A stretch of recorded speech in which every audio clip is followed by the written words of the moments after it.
So we'll start with Walaa. Two presentations he's going to be giving is number one, NETC06-4, preventive maintenance and timing of applications. And he's also going to give a presentation on the Sharp 2 R26 Massachusetts Route 3 project. A little bit of background on Walaa. He's the department chairperson and professor of civil engineering at the University of Massachusetts Dartmouth. He's also the founder and director of the University of Massachusetts Highway Sustainable Research Center. He has over 28 years of research and practical experience related to all aspects of pavements, including pavement materials, design, preservation, and management. I wasn't aware of this, but in the early part of his career, he was also with Federal Highway Turner Fairbanks. So, interesting. In his spare time, Walaa does like to read a lot. So with that, please give Walaa a warm welcome.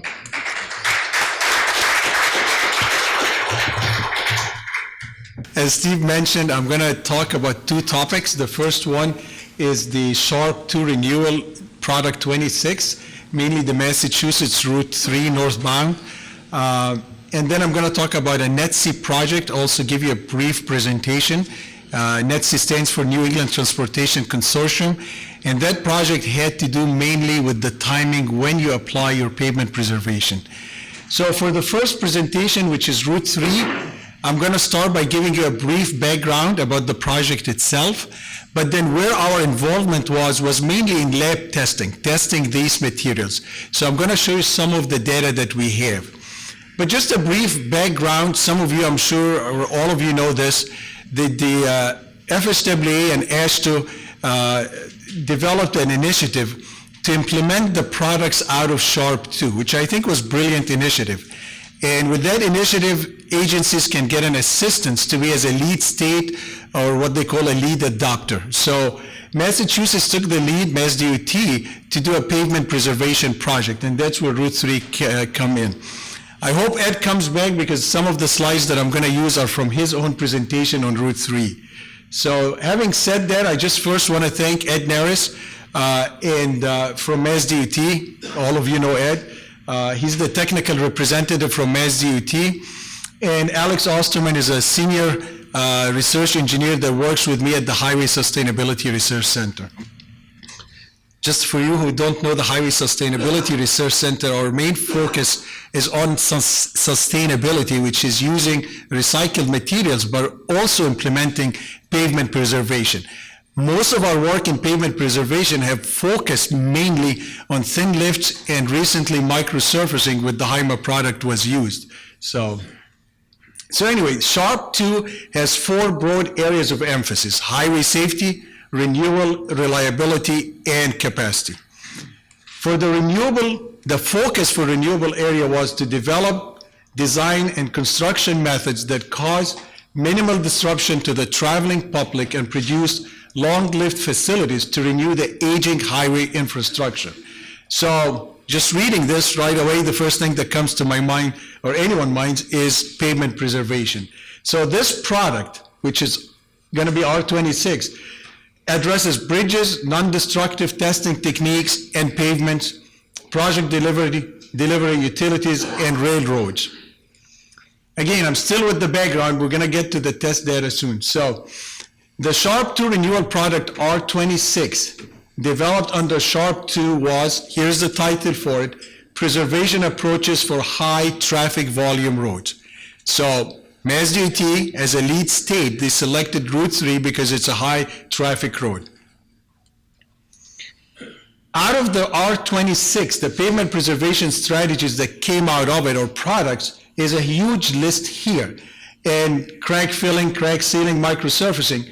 MassDOT selected to use the ultra-thin bonded wearing course, and they did 3 of them.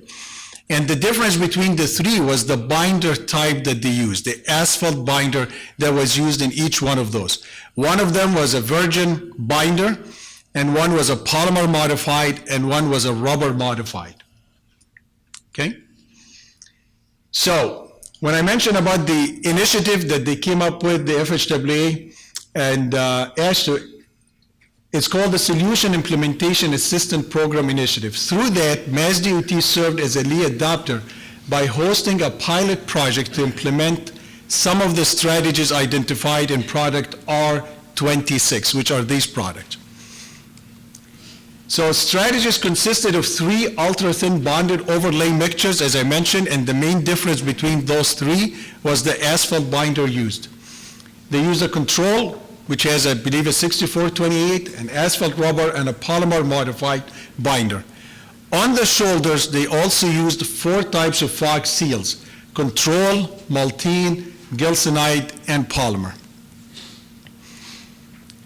And this is a picture of the Route 3 itself, and on the upper right-hand side here, it says why it's an ideal candidate for pavement preservation. As I mentioned at the beginning, Ed Naris, who's standing in the back, he gave a very good presentation on Route 3, so I took some of his slides, and this is one of his slides. So why was it an ideal candidate for pavement preservation? It had minor cracking, there was light surface raveling on it, recent crack sealing to fill the joints, early signs of block cracking. So nothing major was appearing in terms of a distress that required a major or minor rehabilitation. So the MassDOT pilot project focused on the following: evaluate the impact of binders used on the performance of the ultra-thin bond overlay, thin overlay pavement treatments, and then evaluate the effectiveness of fog seals on paved shoulders. What I will present for you today is the data from this part here. This part is still ongoing, but I'm going to present to you or describe to you the type of testing we're doing to evaluate these different types of fog seals. Okay? So the project, again, here are the strategies that were implemented. On the road itself, ultra-thin bonded overlay, and the 3 types that were used have these 3 types of binders. PG64-28 is the specified binder in our state. PG58-28 asphalt rubber was used also, and 64V-28. V stands for very high traffic. So basically this was just a polymer modified binder, this was an asphalt rubber binder, and this was just a virgin binder. And then we have these different type of fog seals, those 3. One was a maltine rejuvenator, one was a green chemistry. That's what Peter Montenegro presented, the Delta S. This was an invention by Dr. John Warner, you've seen him in the video, and I think he's one of the most brightest chemists I've ever met in my life. And fog seals as well with the 3 types here. Then the skidbrader and boiler slag was used for these shoulders with these fog seals for friction, to make sure that they have the texture and we have good friction. This again came from Ed Naris. It's just a configuration of the road and the shoulders, and you can see, and I mean, I can't see and read it from here, so hopefully I'm doing it right. This was the Route 3 North. Here is the polymer, the UTPO, the ultra-thin bonded overlay, the asphalt rubber, and then the control. And then you can see on the shoulders here where the fog seal were put, and then we had also improving the friction by using something like the skidbrader. Okay, so what is the definition of ultra-thin bonded overlay based on what came out of Sharp R26? Okay, so I'm going to read it for you, and I hope I don't bore you.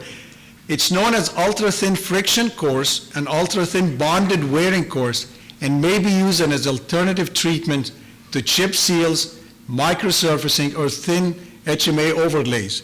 It consists of a gap-graded polymer-modified HMA layer that can range between 0.4 to 0.8 inch thick, placed on a tack coat that is heavy polymer-modified emulsion. Okay? It is effective at treating minor surface distresses and increasing surface friction. You can even Google it. If you Google Sharp 2 R26 definition for UTPO, that's what you're going to get out of the web. Okay? And this again is a picture from, this is again one of the slides from Ed, and it shows the spray paver, its placement of heavy application about 0.18 to 0.25 gallon per square yard of polymer modified emulsion, immediately followed by the gap graded mix on it. So the mix come on top of it, and then you roll it.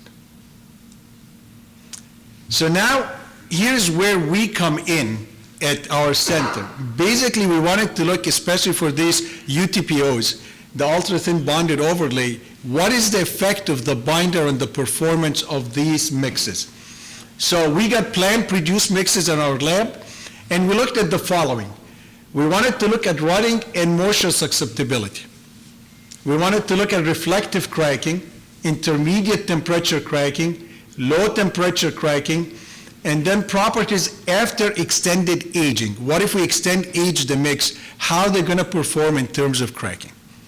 Some might ask the question, why are you looking at rotting and moisture susceptibility for something that thin? Normally you look at it, some states will test thin lifts in rotting because they want to capture the poor quality aggregates, okay? For us, we just did this test to look how stable the mix will be. But for these ones, these are the very important tests that you want to look at, which is cracking test, but also you're going to see that we did something where you extend the aging, because aging is a very, very important phenomenon that can impact the mix very negatively. So you can test the mix now, and one mix will do better, but as you age it, another mix might do much better. So, and then we extracted and recovered the liquid binder, the 3 types. And we tested them to see how they're going to, what's the rate of aging for them, but we also looked at them in rotting, basically to look at what's their elastic recovery would be. It's a test called the multiple stress creep recovery. Most of you are familiar with it. So that's what we did for for the binders that we recovered from these mixes. I don't know, this is a new term, it's coming out, it's called the black space diagrams. Basically, you're just plotting 2 properties of your binder together, and you age your binder at different periods, and where the data is going will tell you how they're going to age in the field. This is in very similar terms, but behind that, there's so much modeling and math that went into it. So this was developed by Dr. Jeff Rowe and someone at Texas A&M as well, Dr. Glover. Here are the gradation or the job mix formula that we followed, or they followed, and it was following Mass DOT spec. At the bottom here, you're going to see the binder content that was used for each of the mixes. So for the control and the polymer modified, it was spec'd between 4.8 to 5.2, and we found it to be about 4.8. The binder content for the asphalt rubber was 5.8, okay? So it had more liquid than the other 2 mixes. How did we short-term age? We just brought it, we follow AASHTO. The plant-produced is considered a short-term age. So plant-produced mixture was brought to compaction temperature without any aging. So we assumed, and that's what AASHTO allows, whatever has been plant-produced, that's a short-term age. How did we do the long-term aging to see what happens after you place it for many years? So what we did, we followed someone from Arkansas, Braham, his method, which is you do a loose mix in an oven at 135 overnight in a loose state. That is not what AASHTO states, and I think the AASHTO method will be changed hopefully soon, where they compact samples and they just put them in the oven for 5 days at 85. We found that even will give you improvement in cracking. So what we did was age the loose mix for overnight at 24 degrees. And then you compact your samples and you test them. So one of the tests, the rotting and moisture damage, is the Hamburg wheel tracking test. That's meant to be a very harsh test. It came to the United States in the early 1990s from Germany. And basically you make 2 gyratory specimens, you put them in the mold here, and you're going to have a steel wheel running back and forth on it. Every run is 1 path. And we ran this at 50 degrees centigrade, and the test runs to about 20,000 passes. So each run is 1. So this would be 1, 2, 3, 4. You test it in water, and you have a steel wheel on it, which makes it a very harsh test, but that was the intent of that test of the inventors of this test. And when you're testing, you're going to see that your mix is going to start to deform. A perfect mix is going to deform and continue to deform without giving you this dip here. And what we're looking for, you're going to measure your rut depth versus number of passes. We have a criteria in Massachusetts. Other states have their own criteria as well. And most people want you to go, you see the rut depth does not go above 12.5 inches when you're done with the test. But every state has their own spec. Some are going to have it function of the binder, some based on the traffic level and so forth, or the mix itself, the job mix formula. But what we're looking for is you're going to get something like this. The mix will deform, so we want to know what's going to happen in terms of rutting at the end. And if you get this dip here, your binder is not coating your aggregate well. So the water is getting the asphalt to strip from your stone, okay? This is, by the way, one of my favorite tests because it really tells you a lot about the mix. But when you use it, you have to be very careful. Some mixes, you're actually crushing the stone, you're not testing the mix. So, but anyway, that's beside the point. So if we look at the three binders for the UTPO that were used on Route 3, okay? This is the control, okay? But then when we use the modified binders, it became much less rutting. Again, according to the criteria, they all pass. So Hamburg is a pass-fail, so they're all passing. But if you want to compare them, you're getting better performance from the two modified binder for the UTPO strategy more than the control. But again, I emphasize that the three of them pass. So that was one test that we're in. Another test, we were looking at reflective cracking. It's called the Texas overlay, and that test was developed at University of Texas in the 1970s, actually to test fabrics. But it now is being tested to see how the mix will resist and stop reflective cracking. And basically, if you look at this configuration here, you have these two platens here, and you glue your sample on top of it. I don't know if you can see there's an opening here between the two plates. That represents the crack under the mix. And then what the machine is going to do, because when tires go on top of a crack, the crack moves. The machine is going to pull this out and in, and then we measure the number of cycles until we see a crack goes to the top. It's a test where we don't put a notch, because some tests you're going to see now where we notch the mix itself. Assume there's a crack started in the mix. So for this one test, we run it at 25. The test we can stop it at 1,200 cycles. If it goes to that, that means that you have a very good mix. And Texas DOT has a spec for it. It's called it's Texas 248F. That's the one we've been using. ASTM have been trying to get that test as a spec, but they haven't been successful getting it as a spec. So I know we voted so many times, but it hasn't made it yet. So if we look at the results of what we got from the mixes that we test, and by the way, just one piece of information, it's a very simple test to run. Some states like it, Texas, New Jersey are using it in their spec. And the reason, because this sample, you shave it out of a gyratory specimen.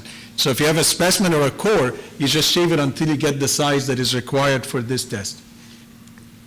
So if we look at the number of cycles, after short-term aging, means the mixes, we heated it up to compaction, and then we compact it, cut it, and then we test it after the specimen dried. Again, I look at the control, and I'm getting more cycles to failure, okay? So the crack happened after 440 cycles. The asphalt rubber was 214, this is 223. Take it from me, if you're running the overlay and you're getting over 150, 200 cycles, that's a good indication that you have good mixes. Don't say that if I look at this data and you say, well, this was twice this, the cracking tests are highly, highly variable. So you should rely on comparing them statistically before we say which one is better. But if I look at all of these, and if you look at these bars here, it's very long, thin line. That's indication of highly variable data. But they're overlapping. They're almost overlapping these lines, or somehow there's a region where they overlap. That gives me comfort that I can claim these mixes might perform similar in the field. But someone could look at this and say, well, I'm getting 50% more cycles here, so this is better. With this test, I caution you, I wouldn't do that. After long term, the three of them did very, very poor. So that's after long term, aging the mix. Again, I caution you, it's a test. I personally, I'm not a big fan of it. So if the mix, you age it, you cook it, you're stiffening it, it's not going to do very well. But it's being used in state specs. The next test we did is an intermediate temperature. So similar to the overlay test, we do that at intermediate temperature, okay? This one is going to give you an indication, will they resist a crack to start in them, okay? The overlay is retarding or stopping a crack from propagating to the top. University of Illinois have developed this method using a test that was already available called the semicircular bending test. That test was developed in Louisiana. They use it. Minnesota, they use it for low temperature. Louisiana, they use it for intermediate temperature. Illinois added a new very simple test where you can use a Marshall device to measure how good your mix will be in resisting cracking, okay? It's called the I-FIT, okay? I-FIT. FIT stands for Flexibility Index Test, okay? So out of this test, we're going to measure what we call Flexibility Index Test. That flexibility index will give you an idea, will your mixes crack in the field or not, okay? So that's, if you're interested in this test, because this test is really getting to become very popular, I see it being put in a lot of pilot specs, and actually in our state, MassDOT already have their own device. So I-FIT testing is conducted in accordance with standard protocol developed recently at Illinois Center for Transportation. The study number is R27-128. This is posted on Illinois DOT website. But AASHTO is going to have a provisional standard for this test soon. You apply the load at a rate of 50 millimeter per minute, similar to Marshall, and then we measure what we call fracture energy, but I'm going to present for you more the flexibility index. So if I look at this, again, when you run the test, you're applying the load. Think of it as a Marshall test. The load, you're going to have load on your specimen, and at one point, the specimen will break and the load will start going down. So you're measuring load versus displacement. And with the new devices, it's really beautiful. You get the machine with the laptop, you push a button, you get the chart, and you get the data with the analysis. So that's how easy they're making equipment now. But up to recently, before Illinois came up with their method, we were looking at the area under the curve, and we call it the fracture energy. But now what we're doing, they found that this is misrepresentation for some of the mixes when they correlated it to the field. So what they're doing is calculating this nice parameter here. They call it the flexibility index, which is basically taking the area and dividing it by the slope of this line here, okay? And that's what they're doing. So anyway, they came up with an index that is going to give you an idea how the mix is going to do in terms of cracking. What they're using at Illinois, and we don't have our own criteria here in our state yet, I mean in Massachusetts or New England, Illinois is using the number 8 as a criteria. You want your mixes to have numbers above 8. If you have that, then you should expect that these mixes will resist cracking due to fatigue. Okay? So what numbers were we getting in terms of that test? And you can see the difference now between this and the overlay. Overlay showed you the control to be the best one. For this test, which I really think it has good merits, you can see that all of them short term, meaning getting again the mixes, compacting and testing it, they all did the same. They're all passing that number 8 if we believe in that 8. That came from Illinois. So we don't have a criteria. So if we follow their criteria, our mixes are doing very good in terms of resisting cracks at intermediate temperature, okay? Again, you can look at the lines here, and you can see at least they're touching each other, these thin lines. This is the variability in the test data. It's a standard deviation. If they're overlapped, then they're not significantly different. So that was the short term. So what happened for long term? Again, the criteria from Illinois is 8, not for us. But if that's what we're going to use, then all of them, like the overlay, didn't do well long term, okay? But again, in comparing them, I can say they're doing similar to each other, okay? Then we went to low temperature cracking. So we tested the overlay for reflective cracking. We used the FI, the flexibility index, for what we call fatigue cracking, and now we're looking at thermal cracking. Again, University of Illinois, they're very active in coming up with tests for cracking, which is good. It's a test called the disc shape test, DC test, okay? And ASTM has a protocol that we follow, okay? Again, it's a very simple test. It's just the sample prep that takes time.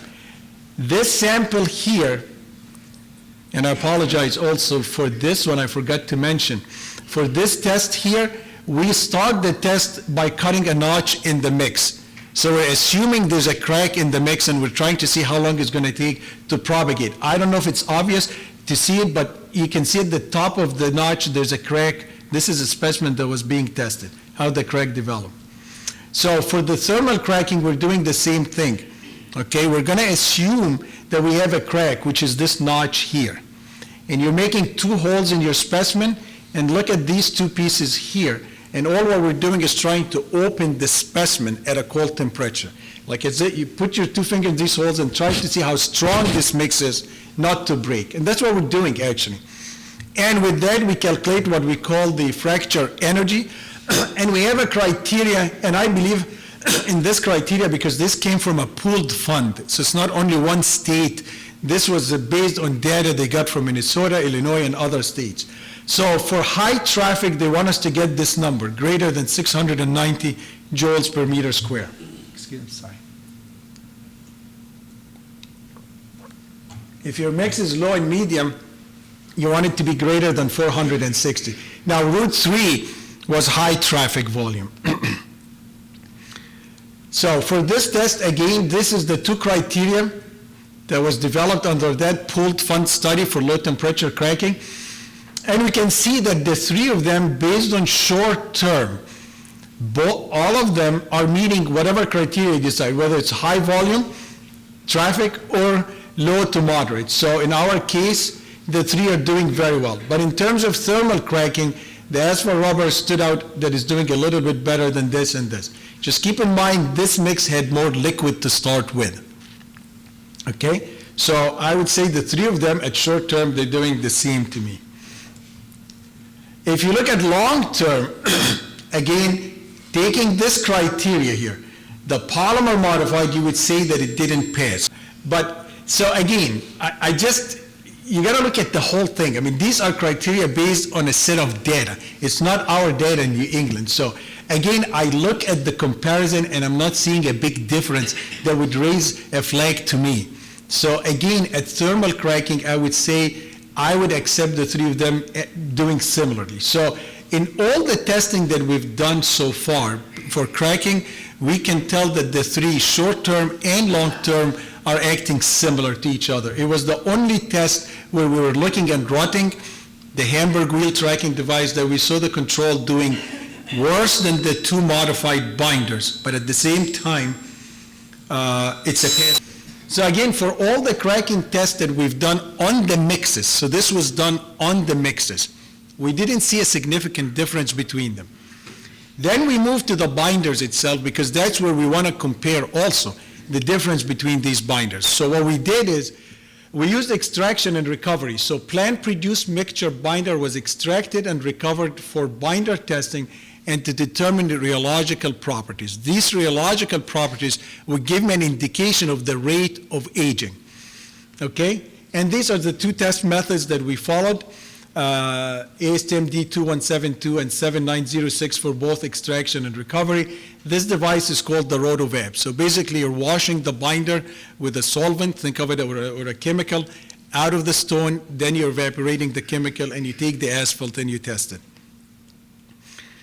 We also ran the multiple stress creep recovery test. It's H2T350, standard method of test for multiple stress creep recovery of asphalt binder using the dynamic shear rheometer. We ran this at 64. This is a test that came after the PG grading system was in place. PG grading system was developed for virgin binders, but now that we're using polymers and asphalt rubber and other additives are being added, John D'Angelo from the Federal High Administration did a great job. He built on a project, NCHRP 910, and came up with this test. So now we have also PG grading on the high end that relies on the massacre test. But anyway, long story short, some of the data that you get, you look at percent recovery or something similar to what we use as elastic recovery. So if your data points are falling here, in this area here, you're passing. If they're down here, you're failing. And these are all the binders that we tested. So we had control, and we have control short term and control long term. Long term, we age the binder itself in a certain device. And we have it for the rubber and the polymer modified. So if we look at the ones that passed, this is the polymer modified here short term, and then here on the line, but all the way to the left, was both the polymer and the rubber. The control did fail. The control was this one here and the long term here. So whether short term or long term, the control failed. So at least in the binder, we saw a significant difference between these three binders, between the virgin, the polymer modified, and the asphalt rubber. Okay? Then we move to this. This is a standard chart. It might look busy or complicated, but it really isn't. For any lab test, if you have someone as an engineer or a technician doing a test for you on binders, this chart, we can provide it to them. All what they have to do is do some binder testing and plot these data points. These two lines here are standard. They've already been calculated based on a certain parameter. We call it the Glover-Rowe parameter. This is an indication of block cracking, if you're going to have cracking due to oxidization and aging. If your data falls below this line here, you're passing. You have no problem. You shouldn't have any block cracking. If you're in this area here, then you're at a risk that you might have block cracking. If you're here, high probability you're going to get block cracking, okay? This is called the black space diagram. This G star and phase angle, for some of you who work in the lab, like I love working in the lab, you measure them using what we call the dynamic shear rheometer, okay? At a certain temperature and a certain frequency. You don't have to worry about constructing any of these lines. This will be given to you. This line at the top here, if you're familiar with the PG grading system, that's the PG grade spec for cracking, which is up here, okay? And this is this again from the PG grading system. What been added recently from work done by the FHAA ETG expert test group are these two lines by Dr. Jeffro. So, if long story short, here is the short-term aging of the three binders. All of them are passing. When we did the long-term aging, I'm sorry, this is the asphalt rubber, which got into the risk zone, but then the control and the polymer went into the fail zone.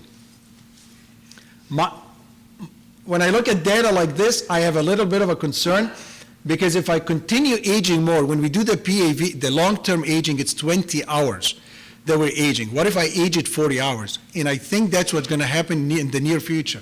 We're going to start aging 40 hours. So based on this test, short term, we're in very good shape. Long term, the rubber did better than these two, relative speaking. So, so that's the black space, we call it the black space diagram. Okay? So I think it's a very good diagram to use. We haven't been using it, but the last 2 years it's been used a lot, especially for people using rejuvenators. And you want to look at the impact on the rate of aging, the dosage of the rejuvenator, how is that impacting the rate of aging? That's what we've been doing. So that was the mix for the UTPOs, the ultra-thin bonded overlays, what we've been doing in the lab. What are we going to do for the fog seals that are being done for the shoulders, okay? And so we got Ed Naris from SDT got us, and his team got us some cores. And what we're going to do with these cores, we're going to extract them, recover them, and then look at the black space, because they are supposed to stop or reduce the rate of aging. That is one of the reasons you're using them. So when I say determine rheological properties and determine effect of rejuvenators on the fog seal on binder rate of aging, That is basically what we're going to do. Run the dynamic shear rheometer in the lab. We're trying to see, are these fog seals reducing the rate of aging for us as we hope or not? Okay? So that's one of the tests, plus other things we're discussing that we might be able to include, but we're not sure yet. But I think for that, the black space diagram is an excellent choice to evaluate the effect of the rejuvenators or whatever emulsions being used in fog seals. Okay? So finally, for this presentation, just few highlights or few discussions. Performance was similar between the ultra-thin bonded overlay mixtures for the tests conducted. There's so many tests out there, so I have to be very specific. But the tests we chose here are becoming the most common tests, and those are the ones that are going in specs, even pilot specs. So if you hear about balanced mix design, I think there's a presentation tomorrow on balanced mix design. But anyway, that is up and coming. These are the tests that are going to be embedded for the balanced mix design. Why? For its simplicity. It's very simple to run. Use the same compactor you have in your own lab. Samples are very easy to cut and prepare, and the test is very easy to run. So the performance based on these tests were similar, but we have to validate that in the field, okay? The massacre test, testing of extracted and recovered binder mixtures indicated reduced performance of the control binder because it was the one that showed us that it's going to fail. The polymer was on the borderline, but it also got to the fail. The rheological property plots indicated that the rate of aging might be similar for the three types. And that's coming from here, just looking at the data, how they're jumping. And by the way, for this chart, all what you want to see is that your data doesn't move to this corner here. So you start here, and you hope to stay here, or anything may be close here.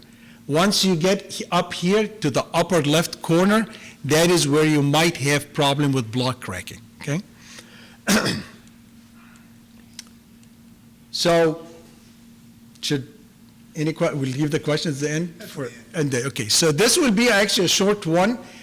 This is a New England Transportation Consortium, Project 06-4. And most of the work I have to give credit to Dave Peshkin. He's the one who helped us with this project, as you're going to see here.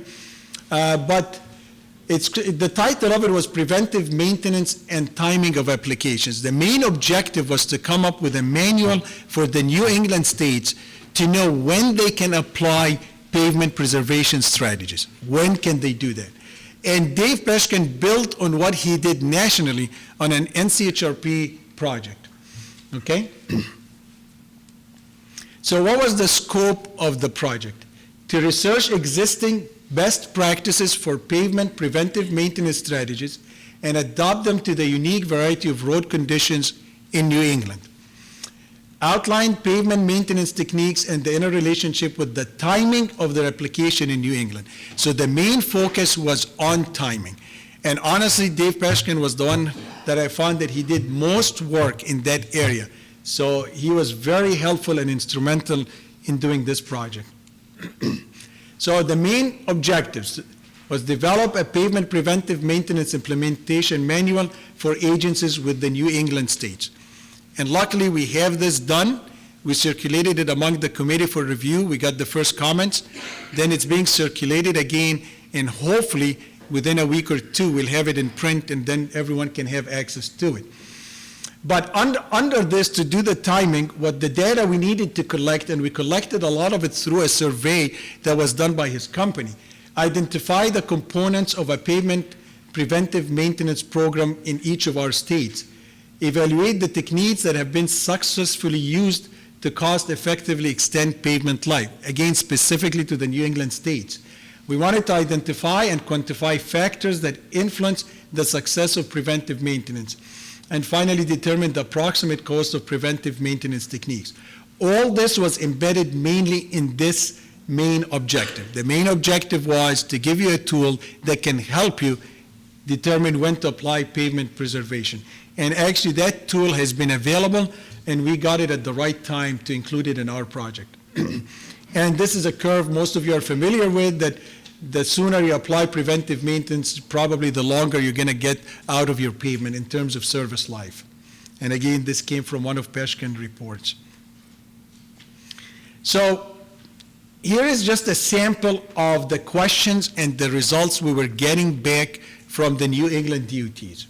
At the top here, you see the State Highway Agency, Connecticut, Maine, Massachusetts, New Hampshire, Rhode Island, and Vermont. And it was very helpful. We got the results back, and everyone answered the questions we were looking for, such, for example, one of the questions, what are the distress data that you collect, for example, and each one would list it for us. Pavement management system, I see all of them mentioned the TIMS, and this, I always wonder what that is. Now I know. I heard the presentation this morning. So, and anyway, so that was a sample of what we were getting from them. And then also, we asked them to report what is the strengths and weaknesses they see in their pavement preservation system. So Connecticut, for example, they said the strength, good treatment, good pavement management system. But then when you look at the weakness, some of them will mention, and when we had our meetings, one of the weakness, lack of funding, for example. Things like that. That was obvious that they don't have enough funding to do the pavement preservation maintenance system that they want to do. Okay, and like this one says from Vermont, pavement preservation maintenance work is usually first one cut by management when budget is reduced. So that's unfortunate, because I think pavement preservation is really very, very, very important. Other questions we asked them, what are the asphalt and composite pavement treatments used by the New England states? And we asked them for high volume, moderate, and low volume. And it's interesting that you can see, for example, the thin overlay or the ultra thin bonded wearing course. A lot of states are using it. Crack sealing, a lot of states are using it as well. So it was very interesting to see what states are using in terms of pavement preventive maintenance. Okay. In the manual, when you have an access to it, Dave did an excellent job, him and his team. They're putting they put a configuration for each of the strategies used in the 6 New England states. So I just picked this one because the first presentation I was talking about was the ultra-thin bonded wearing course. So when you look at what he did, I mean, it's really very good. For example, mill and thin overlay, the difference between this, the ultra-thin bond, thin overlay, and what are the thicknesses here. So, and this was all coming from data we collected from the 6 New England states, and his team put this together. So in the manual, you're going to see so many pages that explains each one of the strategies for you. Okay. Again, with the survey, one of the very important questions was, which methods best describe your agency's approach to determine if a pavement should receive a pavement preservation maintenance or not, like a pavement preservation strategy. The 6 of them said engineering judgment, but then there was overlap as well. But again, all of them agreed that engineering judgment is what decides, okay? Some said that they use a decision matrix. Some said very little from here down now. So you can see it's a decision matrix or engineering judgment. The common one among the 6 was they're using engineering judgment. So how could we help? And as I said, when we started this project, I mean, I wasn't sure how we're going to come up with a tool to decide on when is the best time to apply pavement preservation. Luckily, the NCHRP project was being completed, and they came up with what's called Uptime program. And don't ask me how much it is. I think it's free, but if it is for cost, I don't know. But Uptime Tool is a Visual Basic application driven Microsoft Excel workbook that includes simple analysis method of choosing the most effective treatment timing based on user chosen timing scenario.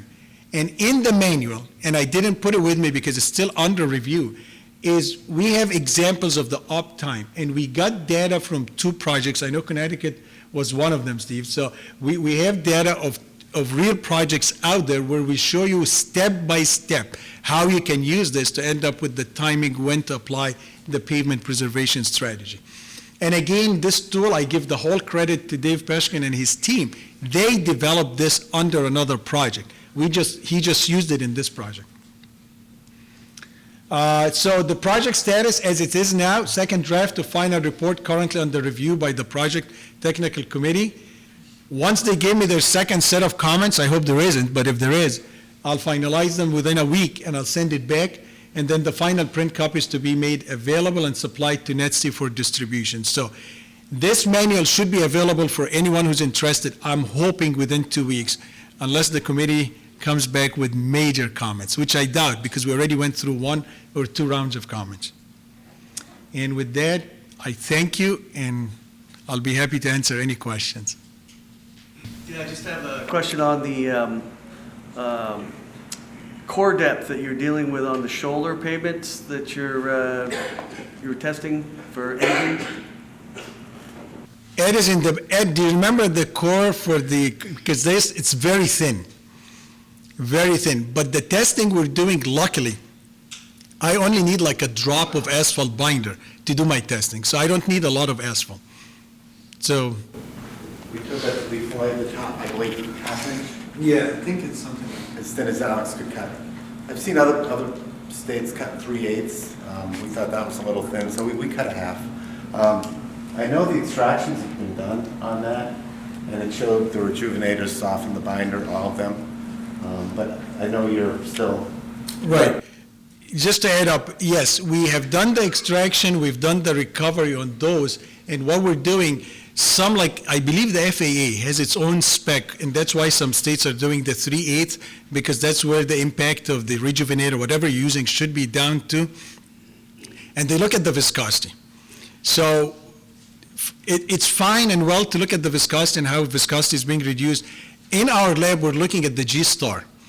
G-star, it's called the complex modulus. It's much better than just looking at viscosity, because viscosity could be just softening it for me. I need to look at more. So we are looking at, when we extracted and recovered the binder, we're looking at the impact on the G-star before the application and after the application. For the viscosity, I think that spec, and I think it came from FAA, if my memory is not failing me, they want to see a drop of 25%, something like that. So we're going to try to see what are we getting with the G-star when we use these rejuvenators. While you have the pre-rejuvenation, the post-rejuvenation, the 1 year, and you're going to have the 2 year sometime this summer. Yes. So that's testing. So hopefully if I get invited again, I'll have more data on it. Thank you. Well, what's your thoughts on the impact of the prime that's put down in the Ultrathin process on some of the results? Because of that mix, it looks like you used plant-produced mix. Yes. So you're missing about 15% of the binder content of the in-place product. What are your thoughts as far as? I mean, obviously, it seems like it met a lot of the criteria. Right, but that's a very good question, and that's why I said based on the testing and the data we've seen, we still, in one of the slides I said we have to see the field performance. I think it will have an impact. It depends on what you're using, that will have a major impact on the performance. That's a very good question. But if you're comparing 1 to 2 to 3, I would anticipate probably a similar impact to all of them. It could, but we got to give it, like Ed was saying, we're getting the data after a year, then we're going to get it after 2 years. It's going to have an impact, but I don't know how yet. So I have a follow-up question. The extraction, from my perspective, seems like a pain to have to do in production to verify improvement and softening and whatnot. My question is, do you think that a binder could be modified and compared against a control source and done accelerated aging just in the laboratory without going through coring fieldwork? Could you just verify the validity of the rejuvenator material itself by mixing it with binder in a laboratory, aging it, and doing the DSR? You can. What we've done with other rejuvenators, for example, completely different study, we aged them the 20 hours according to AASHTO, which supposedly it says 7 years, it represents 7 years, but some studies are showing it doesn't. We've done 40 hours, we've done 60 hours, and then we went to the black space to see where the trend is going so we can compare them. So that's doable. But again, having actual mix, I think, is more representative. That's the whole idea, that the mix was available. But can you do it in the lab? Yeah. And you've done it? Yeah, but not for this project, for another project. What project is that you did it for? That was just a graduate student working on evaluating rejuvenators. So we had different I'm sorry? I'd like to follow up with you about that. Absolutely. I mean, we have a paper published. I can send it to you too. So we aged 20, 40, and 60 hours, and then we look at the rheological properties, and I'll be more than happy to share all that with you. Absolutely. I'm wondering why on that black diagram, you don't show the standard distribution, the standard deviation on those pass-fail bars, because I suspect some of those failing, it indicates a risk of failing, but they also have some passing value. Well, the passing there was the short term. So it's two different. So there's the short term. Right. So these are the short term, these are the long term. We could add the standard deviation, but the chart as it is, it's busy. That's number one. Number two, for binder testing, it's different than mix. For binder testing, I don't see the high variability that we've seen with the mixes. So, point well taken, but the chart as it is, I mean, we actually cut some stuff from it so I can present it and make it less busy. But it's a good point, but with the binder, honestly, compared to the mix, the variability is much lower. We got time?